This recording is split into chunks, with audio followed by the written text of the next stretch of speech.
Pemirsa, Kejati Bali dan Kejari Denpasar membidik sejumlah dugaan penyimpangan penggunaan keuangan negara. Namun saat ini belum ada perkembangan yang signifikan atau mengarah pada tersangka dengan dalih masih mengolah dan mengumpulkan data. Namun kabar terbaru menyebutkan penyidik Kejati Bali kini mengorek soal dugaan penyimpangan pembagian pajak hotel dan restoran PHR Kabupaten Badung ke Kabupaten Kota di Bali.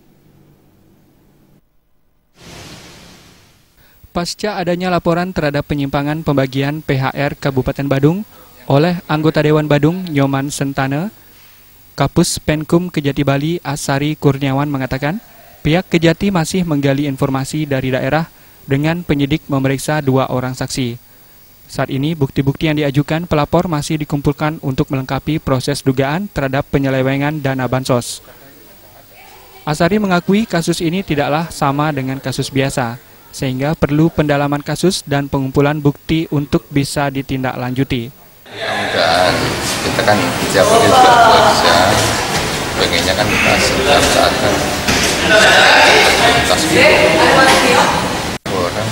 Pokoknya semua laporan yang masuk ke kejaksaan kita tindaklanjuti dengan melakukan data,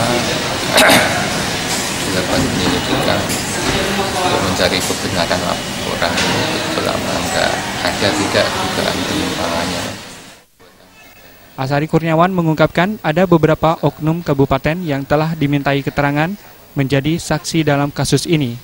Soal hasil pemeriksaan saksi-saksi, belum ada pihak yang mau memberikan keterangan dengan dalih perkara ini sedang menjadi bidikan dan proses pemeriksaan saksi-saksi.